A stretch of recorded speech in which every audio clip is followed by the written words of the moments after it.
Hi, I'm Femi OK. Welcome to the stream. Today we are focusing on Nigeria and the increasing number of security concerns around the country from north, south, east and west. Churchgoers going to church on a Sunday and being mowed down by gunmen. Wedding guests at a wedding being abducted. There are vigilantes roaming certain regions of Nigeria.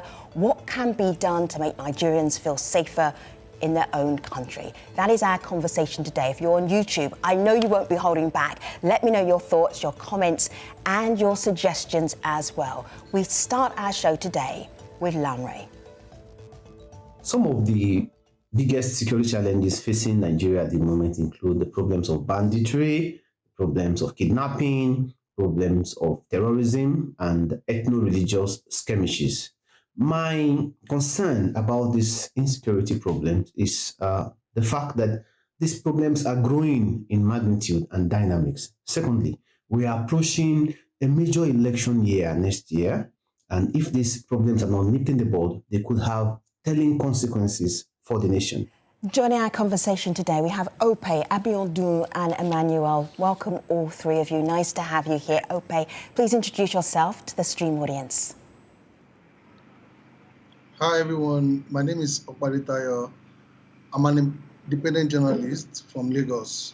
Thank you. Good to have you. Abiodun, so good to have you here, have your insight, your analysis on the stream. Tell our audience who you are, what you do. Hi, my name is Abiodun Bayewu and I'm Executive Director at Global Rights. I'm based in Abuja. Good to have you. And Emmanuel, welcome to the stream. Introduce yourself to our international viewers. Okay, my name is Dr. Emmanuel Ojuku, Retired Commissioner of Police.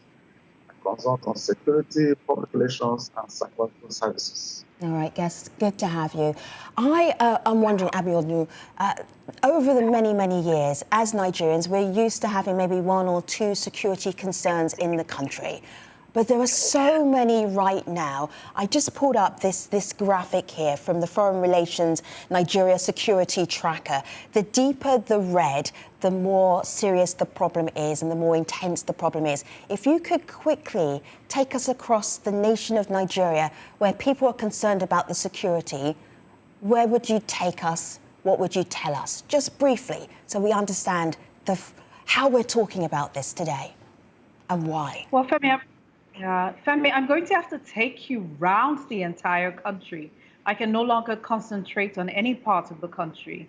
Every single part of the country bleeds. The northwest bleeds the most, followed by the northeast, the north central, the southeast, the southwest, the south-south, the north central, like I've said.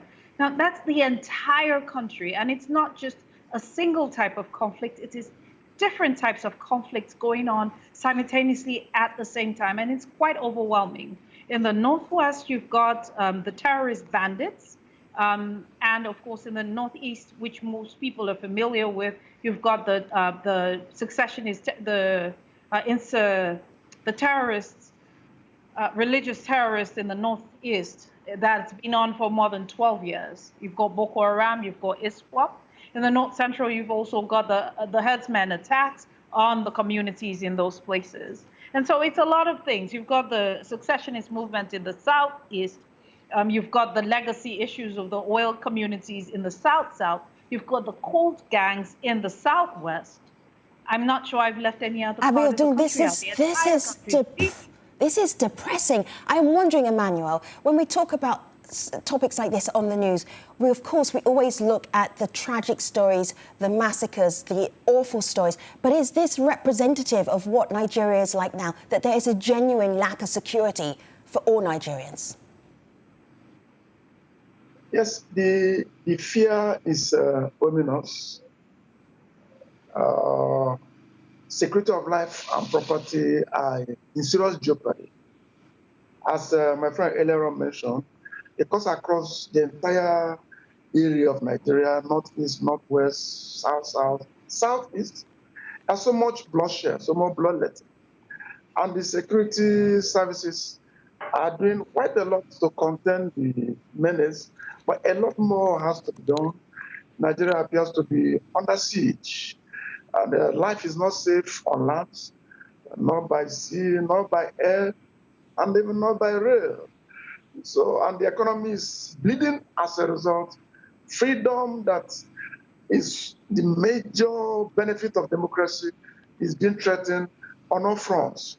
And so it's quite a matter of concern to everybody.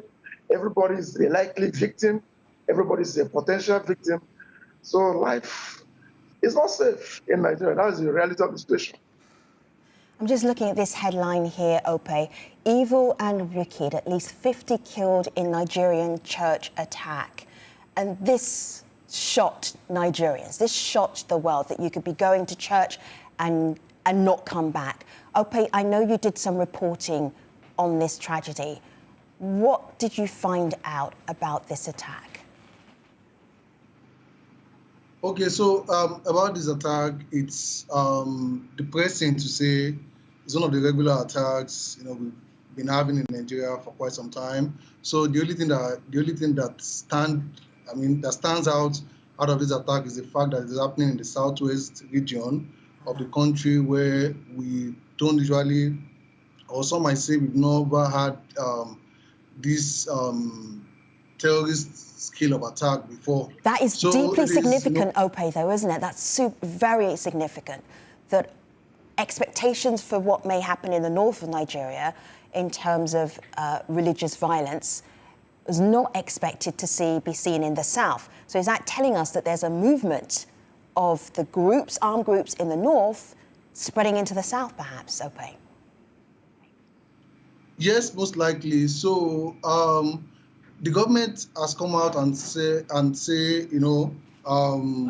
this attack is credited to ISWAP, and going by ISWAP modus operandi, they are usually the first to claim their own attacks, and so it is fishy that this attack has not been claimed even until now by ISWAP. So we don't specifically, know who has carried out, which group has carried out this attack. But if it is indeed ISWAP, I think this is very significant, because that shows a migration of this terrorist group to the southern part of the country, which means that it gets harder to contain the group. It was hard to contain them in the north. Now imagine them spread out all across the country, and because the dimensions of insecurity across the country differs. Yeah. Like Abiodun and the other guests have said. Okay.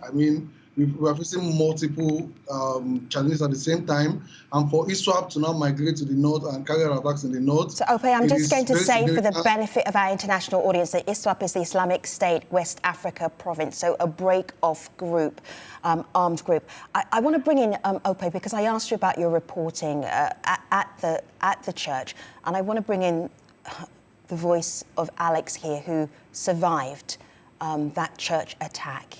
Here he is.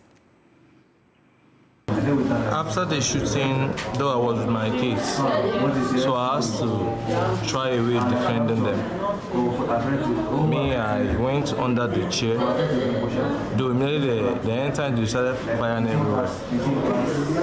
So many people. But unfortunately, because of the kids, my leg was unable to enter the pew in the church. That was where they shot my leg. Yes, we could spend the entire show just talking about atrocities that are happening across Nigeria, but I want to push on to think about, is this challenge too big for any government, for any security force, for any police force? I'm going to bring in here Buki Shonibare. She is the Executive Director of Invictus Africa. She has some suggestions about what Nigeria could be doing about these security concerns. Emmanuel, have a listen, and then I'd like to hear your thoughts about the way forward from this dire situation right now. Here's Buki. First, there is need to prevent these attacks from happening in the first place, using a human security approach so that is multi-sectoral, addressing food security, health security, environmental security, personal security, political security, economic security. Second is a combination of early warning systems and rapid response systems in such a way that facilitate early detection of threats or imminent attacks on communities that has a clear reporting and referral pathway and that ensures prompt response. Third is the quick arrest and prosecution. Go ahead, Emmanuel. Okay, yeah, her analysis are sound.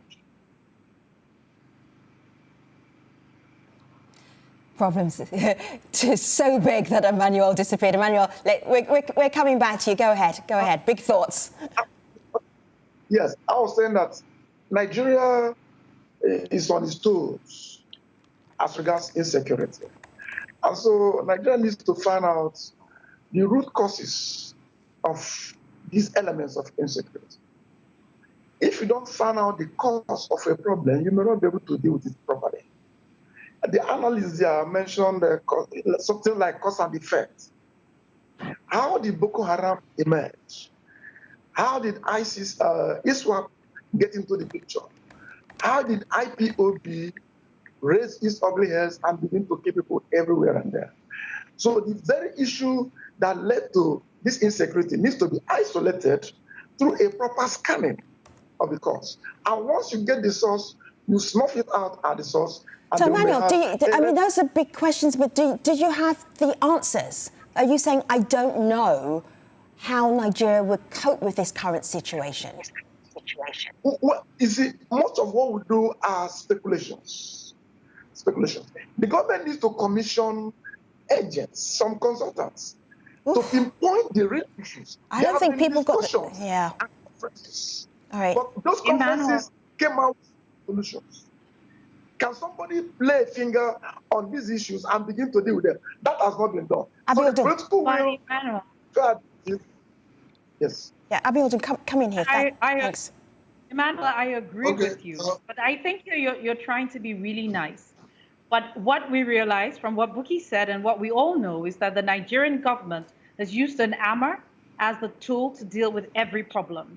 And it's been getting more arms and getting more arms, but not dealing with the root causes, which is what I think you're trying to say. To say that we know how to deal with these problems, but we're refusing to deal with them in the manner in which we should. What's the manner? What's the strategy, Abiodun? Femi, I think I think I agree with Abiodun on this, because I don't think at this stage we still have to start scanning the problems. The problems are there. Everybody knows the root cause of we all know what the Everybody knows how ISWAP has got to break away. Everybody knows the trajectory of IPOB stories. I don't think I think we are past the point of scanning the problem at this point, and it is just about tackling the issues head on. It's about a political will to deal with the problems. Yeah, I mentioned political will.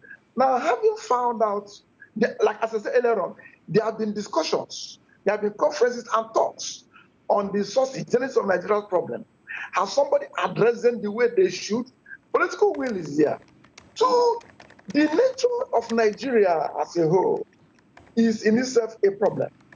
Sometimes you want to deal with an issue the way it should be dealt with. Emmanuel, you're so speaking like you're a politician. Let me give you some thoughts here from our audience, who I know are Nigerians. Sorry, Emmanuel. I'm the page. Yeah. I don't travel by road for this insecurity issue. Yes. The sentiment here. How do you travel? How do you travel, Emmanuel? It's an issue. Yeah, it is. All right. Okay, let me give you some thoughts here from our audience. I am in Nigeria. This is Aliyu. I travel to Sokoto from Abuja with prayer and vigilance that I am not the next victim.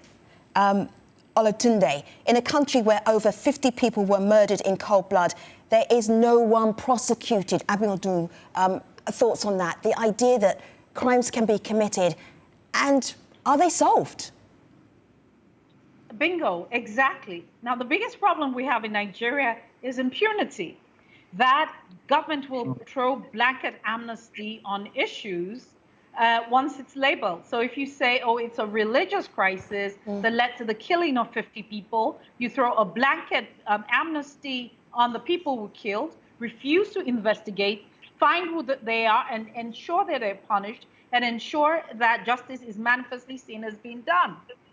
So that's gone on. So if we decide, oh, it's Boko Haram, or it's ethnic violence, then impunity immediately sets in. And it's not just in the big things. It starts with the little things every day. Yeah. Extrajudicial killings are still a big deal in our country. Now, last month was a better month, but in the month of April, there were at least 15 extrajudicial killings. My organization keeps a tab on them. Now, for the 15 extrajudicial killings in a single month, for a country that is not at war, where the rule of law is meant to persist, it's crazy. And it's not the month in which we've had the highest number of extrajudicial killings. We've had 30 in a month before. Okay, Abiodun, I hear you, thank you. Okay, I need your help here because I am trying to work out what the way forward might be for Nigeria. All Nigerians are trying to work that out. This is Toyin, and Toyin has a suggestion. Her suggestion is about voting, elections 2023. Have a listen to Toyin and then your brief thoughts afterwards. Here she is. Okay. My concern is these increasing attacks are leading to more religious and ethno-nationalist divisions in Nigeria, such that the affected communities are angrily seeking retaliation. The problem with that is we only continue fighting ourselves while exonerating the chronic deficit in leadership and politics. My way forward is we capitalize on our NSAS lessons by voting in credible leaders in the coming 2023 elections, not only to transform this growing insecurity, but also restore unity and peace. Voting is the first thing we need. Yeah, so I hear, but I think the growing insecurity basically, is a product of the lack of political will on the political elites. Can voting fix it, Ope? That's what Toyin was saying. Is like, can voting fix it? Can the mobilization that happened during NSAS, that youth movement, can that youth movement solve the security issues across Nigeria, Ope? I think I would say we'll fix it about 30% because majorly the electoral cycle in Nigeria is usually spotlit on the presidential election, and the government goes beyond the president. There are the governors, the senator, the representatives, and we are not even talking about that now. So to overhaul the systems, as a whole, would take a whole lot of decades, not even years now. So I'm not particularly convinced about voting fixing this in the short term, and we don't have a lot of time any longer because we're having these massacres every other week. Emmanuel, go ahead. Yes, my fear is that the voting itself may not even take place in view of the level of insecurity. Oh, good point. There's so much, yeah. There's so much fear everywhere, and I'm sure the government is also aware that the voting may not take place. The Nigerians are disquieted. I appreciate the fact that the youth are mobilizing to get their voters card, as the case may be. They form over 60% of the population, and they can quite make a change. But the issue is that the system is conservative, and those who are holding this country in the jugular are not likely to let go easily. The last few days, we witnessed a lot of money exchanging hands in the course of primaries of parties. So those who had money got their way, not only those who had ideas. My fear is that the same group may come back to power and then continue the normal trajectory, which is bringing Nigeria to its knees. The country is collapsing in bits. That's my fear. I want to bring in the Africa Director of Human Rights Watch, because I want to focus a little bit on the police. Emmanuel, I know you have expertise. Abiodun, I know you have expertise as well in this area. This is what the Africa Director of Human Rights Watch told us a little bit earlier. Let's have a listen. Communities across Nigeria are left reeling and distressed by the incessant attacks carried out by non-state armed actors, but also the clear inability of government and law enforcement agencies to put an end to the attacks, the killings, the kidnappings, but also to deploy intelligence to prevent these attacks from happening at all. I think it leaves people feeling unprotected. Would it be an exaggeration to say that the armed groups are better armed, have more resources than the police who are trying to fight them? Abiodun, you go first. Emmanuel, you go second. I want a civilian's view before I have a former police commissioner's view. Abiodun, go ahead. So yes, we definitely have more arms in the hands of non-state actors than we do state actors. As a matter of fact, we have 12 times more arms in the hands of non-state actors than we do of state actors. And it's going to be a tough call to get the state actors to meet up with a number of arms. And then if we think that arms are the only thing that we need to fight this war, then we've just missed the point. And it's not one way in which to resolve all of this. It's multiple ways, and it's multiple problems, and it's not just arms. And we need to think deeper about that. Mm-hmm. And that's what this conversation is about. Mm-hmm. Nigeria has the most number of out-of-school children in the world, in the entire world, including countries that are in conflict. Now, you are breeding potential criminal groups and feeding that gang by not educating your children. That's the first one. We do not have infrastructure. As long as we don't have infrastructure, we're an energy poor country. I produce my own energy. I govern myself in that way, that we cannot run businesses. More than 33% of Nigerians and closer to 40% are currently unemployed at the moment. How do you not have armed criminal groups across the country? You've also got the problems of impunity. Our justice system is extremely weak. If we put all of our focus on the security forces, we will miss the point. Emmanuel, come in here. Can the police be part of this solution? Or are the police also victims as well? Go ahead, just briefly. Well, police are victims as well, but it is their sole responsibility to handle the issues of crime and criminality. Any group that goes about mauling down Nigerians, shedding blood, is a no-no. They are enemies to the police, enemies to the people. And so the police has to up its ante. But and let me refer to the issue of on weapons in the hands of non-state actors. There have been reports that there are about 350 million weapons, light arms and small weapons, in the hands, 70% of which are in the hands of non-state actors. So they have more arms than the police have. And somebody also mentioned about the out-of-school children, about 13 million of them.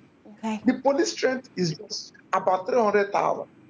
And the police are not trained, so to speak, to kill.